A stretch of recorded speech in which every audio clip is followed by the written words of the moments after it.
अस्सलामुअलैकुम। अब देखिए इस वीडियो से हम लोग एप्लीकेशंस को कंटिन्यू करेंगे लीनियर अलजेब्रा या लीनियर सिस्टम्स की। हमारे पास ये क्वेश्चन मौजूद है, इसमें हमें क्या कह रहे हैं, हमें कोई भी नेटवर्क दिया हुआ होगा और हमें उसको सॉल्व करना पड़ेगा। अब देखिए नेटवर्क सॉल्व करने के लिए हमारे पास यहाँ पे डायग्राम मौजूद है, ठीक है। कहीं ना कहीं से जो भी रेट एंटर हो रहा है, जो भी रेट जा रहा है, ठीक है, ये हमें पता चल रहा है दिखने में।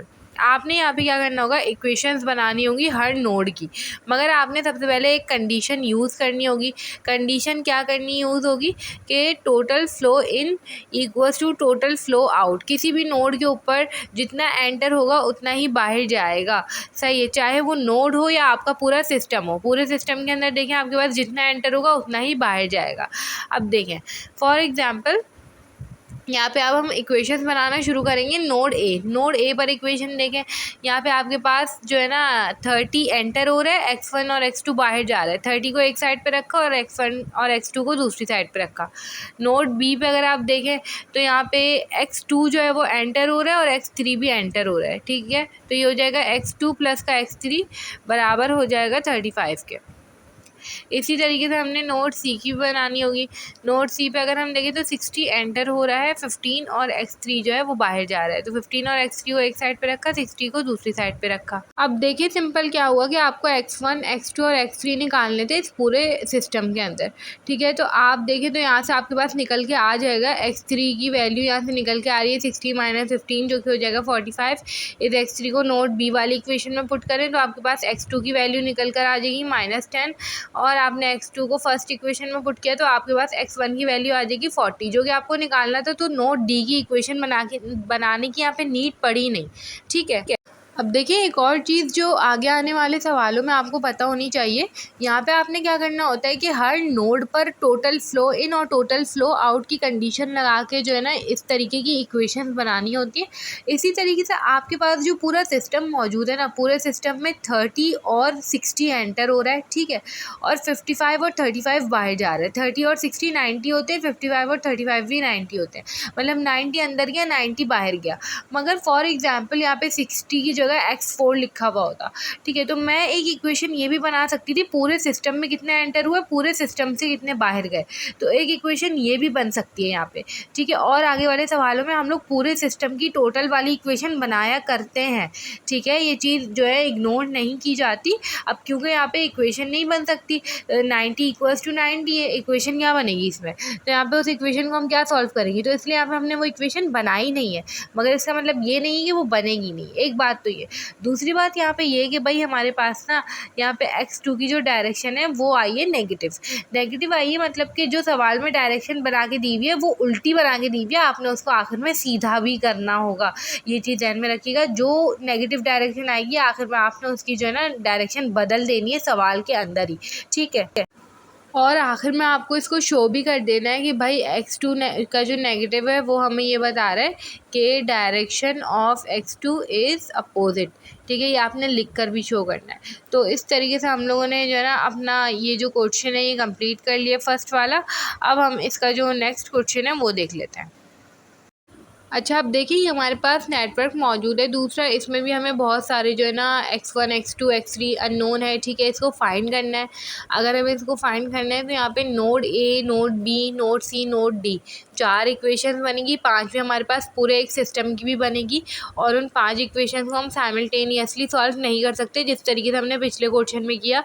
तो यहाँ पर हमें लीनियर अलजेब्रा के तरीके जो है वो देखने पड़ेंगे, ठीक है। अब देखिए सिंपल यहाँ पे क्या होगा, सबसे पहले तो हम लोग वो कंडीशन लिख लेते हैं जिसकी बेसिस पर हम लोग कर रहे होते हैं, इक्वेशंस बना रहे होते हैं। Total flow in equals to total flow out, ठीक है। अब सबसे पहले अगर हम नोड ए की बात करें तो नोड ए पर जो एंटर हो रहा है x1 और x4 एंटर हो रहा है, दूसरी साइड पर आ जाएगा 75 और 50 जो कि लीव कर रहा है, ठीक है। ये x1 और x4 एंटर हो रहा है, 75 50 लीव कर रहा है। नोड बी पर अगर हम देखें तो भाई नोड बी पे हमारे पास 200 एंटर हो रहा है और x1 और x2 लीव कर रहे हैं, तो वो दूसरी साइड पे आ गया। नोड सी पे अगर हम देखें तो हमारे पास x2 और 75 जो है वो एंटर कर रहा है, x3 लीव कर रहा है, बिल्कुल सही है। नोड डी पर अगर हम देखें तो नोड डी पर हमारे पास x3 और 50 जो है वो एंटर कर रहा है और x5 जो है वो लीव हो रहा है, ठीक है। अब देखिए सिंपल हमारे पास एक इक्वेशन किसकी बनेगी, एक इक्वेशन, क्योंकि देखिए 5 अननोन है हमारे पास, x1 x2 x3 x4 x5, 4 equation से फाइंड नहीं हो सकते। तो 5वीं इक्वेशन हमें किसकी बनानी पड़ेगी, पूरे सिस्टम की भी बनानी पड़ेगी।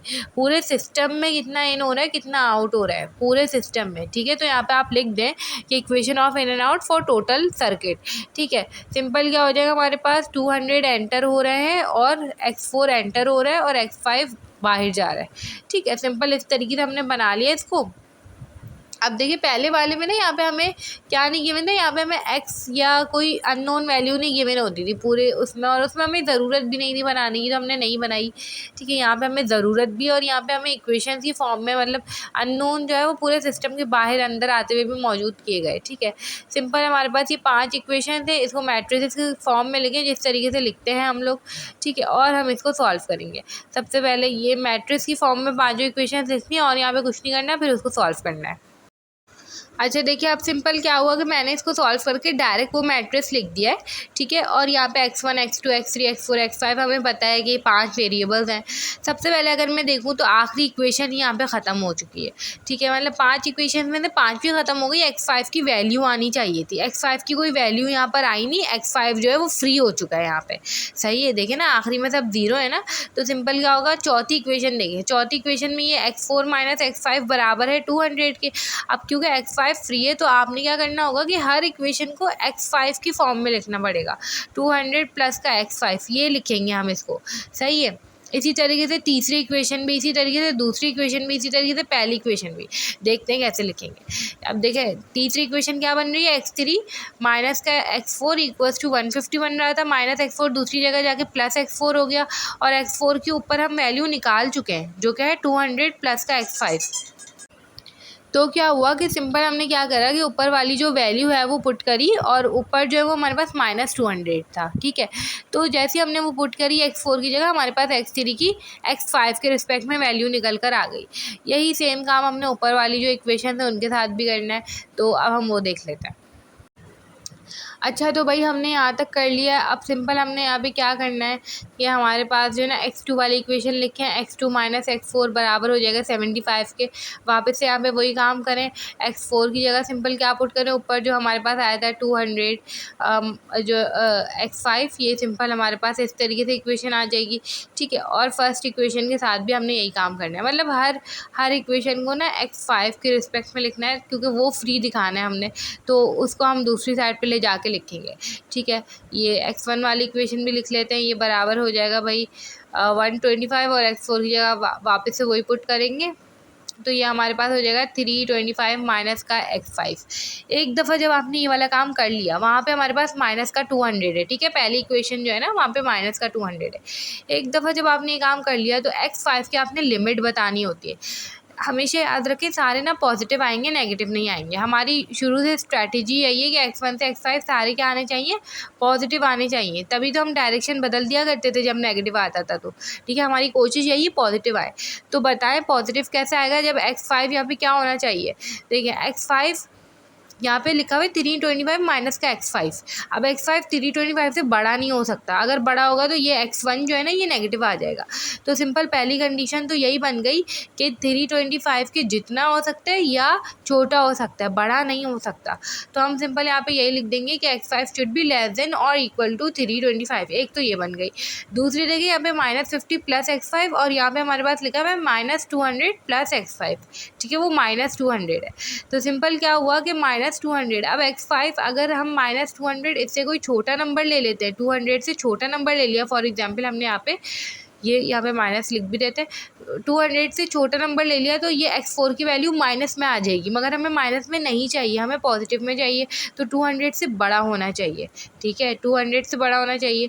वो 200 से बड़ा होगा तो ऑटोमेटिकली -50 से भी बड़ा ही होगा, तो x3 भी पॉजिटिव ही आएगा। तो मेन टारगेट आपका क्या है, 200 से बड़ा होना चाहिए, तभी x4 जो है वो पॉजिटिव आएगा। हमें सारे पॉजिटिव लाने हैं, ठीक है। तो सिंपल मैंने यहाँ पे लिख दिया कि वो x5 जो वो 200 की या तो बराबर हो या तो उससे बड़ा हो, वरना वो नेगेटिव में चली जाएगी x4 की वैल्यू। इस तरीके से करके हमने अपना ये वाला जो सेकंड क्वेश्चन है ये भी सॉल्व कर लिया है। अब यहाँ से हम लोग दूसरी एप्लीकेशन जो है वो स्टार्ट करें। अब देखिए सिंपल हमारे पास ये दूसरी एप्लीकेशन मौजूद है। इसके अंदर ये पूरा जो है ना एक ट्रैफिक प्रॉब्लम है, मतलब कितनी कार्स एंटर हो रही हैं, कितनी कार्स बाहर जा रही हैं। तो आपने वही चीज़ सारी फॉलो करनी है, बस इक्वेशन किस फॉर्म में लिखनी है, total cars in total cars out इस तरीके से शो कर दें, और वही सारी चीज़ आपने करनी है। यहाँ पे अगर देखें तो 4-5 अननोन है, ठीक है, एक x1 x2 x3 x4, ठीक है। इस तरीके से सिंपल हमने सारे अननोन जो है वो फाइंड करने हैं। सबसे पहले सारी नोड्स की इक्वेशन भी बनेंगी, और हमारे पास पूरी जो टोटल है, हमारे पास टोटल कितनी इन हो रही है, टोटल कितनी आउट हो रही है, उसकी इक्वेशन भी बनेगी। तो अब हम इसकी इक्वेशंस जो है वो बना लेते हैं। अच्छा, अब देखिए सिंपल हमारे पास क्या हुआ है, यहाँ पे टोटल कार्स एंटर और equals to total car out. ये हमारे पास जो है ना, हम लोग पहले मेंशन करेंगे कि किस बेसिस के ऊपर हम लोग यहाँ पे इक्वेशन बना रहे हैं। सबसे पहले अगर हम टोटल देखें तो भाई 500 हमारे पास एंटर हो रही है पूरे सिस्टम में। अगर देखें 200 एंटर हो रही है, ठीक है। फिर उसके बाद हमारे पास 400 600 ये एंटर हो रही है, ठीक है।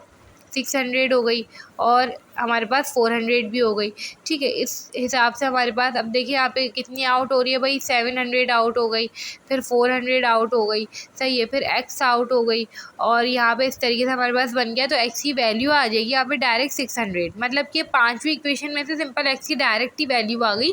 अब हमें यहाँ पे तकरीबन 4 इक्वेशन बनानी पड़ेंगी, और कहीं पर अगर x आया तो डायरेक्ट वहाँ पे हम क्या पुट करेंगे, 600 पुट कर देंगे। अब देखिए यहाँ पर हम लोग लिख लेते हैं कि भाई हमारे पास हम सारी नोड्स की इक्वेशन बनाएंगे। तो यहाँ पे लिख देते हैं नोड ए हो गई हमारे पास, फिर नोड बी हो गई। हमने इनको सर्किट के अंदर नाम भी देने हैं तो नाम दे देते हैं। ये हमने नोड यहाँ पे मेंशन कर दी। एक नोड हमारे पास नीचे वाली, ठीक है। अब देखिए सिंपल हमारे पास एक नोड ये वाली हो गई, इसके अलावा ये ए हो गई, ठीक है। क्या पता आपको नोड के नाम लिख के दिए हुए हो, क्या पता आपको ना लिख के दिए हुए हो, तो आपकी मर्ज़ी, आप जिसको जो नाम रखना चाहे लिख के दिए हुए तो उसी हिसाब से बनाएंगे, ठीक है। नोड ए पर फिर आपने वही सारा काम करना है जो अभी तक हम करते हुए आ रहे हैं नोड बी पर। तो मैं यहाँ पे डायरेक्ट जो है ना वो सारी इक्वेशन जो है वो लिख लेती हूँ। अच्छा, अब देखिए क्या हुआ है यहाँ पे सिंपल, यहाँ पे अब आपने क्या करना है, इन चारों इक्वेशंस का आपने एक मैट्रिक्स बनाना है और उसको सॉल्व करना है। अब अगर आपसे कहा जाता है कि आप इसकी इक्वेशंस लिखें डायरेक्ट, ठीक है, जो फाइनल इक्वेशंस होती हैं कंडीशन के साथ, तो ज़रूरी नहीं है कि आप पूरा मैट्रिक्स सॉल्व करें। आपको ये बात पता होनी चाहिए, यहाँ पे एक जो वेरिएबल है ना वो लाजमी फ्री होगा, और वो लास्ट वाला फ्री होता है, ठीक है। आपके पास यहाँ पे वो वेरिएबल होगा x4, ठीक है। x1 से लेके x4 तक है ना, तो x4 वाला फ्री होगा। यहाँ पे आप मैट्रिक्स सॉल्व करके भी चेक कर सकते हैं, दोनों तरीके, ठीक है। सिंपल अगर आपको कहा जाए तो आप डायरेक्ट भी लिख सकते हैं कि x4 जो आपके पास फ्री है। सिंपल यहाँ पे क्या करना है, अब आपने हर इक्वेशन को x4 की सूरत में लिखना है, x4 के रिस्पेक्ट में लिखना है। तो सिंपल x1 जो है वो 700 माइनस का x4 हो जाएगा, लास्ट से निकाला है मैंने, ये लास्ट नोट डी की इक्वेशन से, ठीक है। इसी तरीके से नोट सी पर अगर देखें तो x3 बराबर हो जाएगा 700 माइनस का x4 के। ये भी हम डायरेक्ट जो है हमने x3 को x4 के रिस्पेक्ट में लिखा है। अब सिंपल क्या हुआ, यहाँ पे लिख दिया भाई हमने x3 बराबर हो गया 700 माइनस का x4 के। अब अगर हम देखें तो नोट बी की इक्वेशन बन रही है हमारे पास x3 plus x2 equals to 1000। तो x2 किसके बराबर हो जाएगा, 1000 माइनस का x3 के, ठीक है। x3 वहाँ पे ले गई मैं, तो सिंपल x3 ये 3 है, ठीक है। ये जो x4 गलती से लिख देना x3 है, तो x3 की जगह सिंपल आप उसकी वैल्यू रखेंगे 700 माइनस का x4, ठीक है। या आपने वैल्यू रख दी तो आपके पास 300 प्लस का x4 आ जाएगा, x2 की वैल्यू आ गई, ठीक है। इसी तरीके से आपने क्या करना है, x1 का भी निकालना है भाई। x1 जो है वो हमारे पास आ गया, x2 x3 ये आ गया, ठीक है। सिंपल आपके पास जो है ना, अब देखिए x1 बराबर हो गया 1000 माइनस का x2 के, सबसे 1 वाला देखिए सबसे ऊपर नोड ए का, ठीक है। x2 की वैल्यू आप रखेंगे, आपके पास आ जाएगी, ठीक है। यहाँ पे हो जाएगा 300 प्लस का x4, तो ये आ गया 700 माइनस का x4 जो कि आपके पास पहली वाली ही थी, ठीक है। तो ये अगर आप ना भी निकालते तो आपके पास आ चुकी है पहले ही x1 की, ये भी एक चीज़ जहन में रखें, ठीक है। इस तरीके से आपके पास जो है ना x1 x2 x3 x4 की आपने निकाली, किसके रिस्पेक्ट में, x4 के रिस्पेक्ट में, ठीक है। अब देखिए सिंपल आपने इसकी कंडीशन लिखनी है। कंडीशन के लिए बस ये ख्याल रखें कोई भी नेगेटिव नहीं होना चाहिए। तो ये हमें दिख रहा है कि 700 से छोटा होना चाहिए नंबर, ठीक है, और 0 से बड़ा होना चाहिए। अगर आप कंडीशन को देखें किस तरीके से, इस तरीके से कि भाई आप सबसे पहले देखें ना, x1 बराबर है 700 माइनस का x4 के। अगर x4 आपने 700 से बड़ा रख दिया तो x1 तो नेगेटिव आ जाएगा। तो सिंपल x4 जो है वो या तो 700 के बराबर हो या उससे छोटा हो। तो सिंपल मैंने ये लिख दिया, ठीक है। उसके बाद 0 से बड़ा होना चाहिए। 0 से बड़ा क्यों होना चाहिए? अगर आपने 0 से छोटा रखा, ठीक है, तो 0 से छोटा नेगेटिव कोई वैल्यू रख दिया आपने 300 प्लस का x4, तो वहाँ पे हो सकता है कि भाई आपके पास नेगेटिव आंसर आ जाए। तो सिंपल 0 से लेके 700 तक होना चाहिए। इस तरीके से ये हमारे पास इसकी कंडीशन बन रही है और ये हमारे पास एप्लीकेशंस जो है लीनियर अलजेब्रा की इस तरीके से करके जो है ना ये सॉल्व होंगी।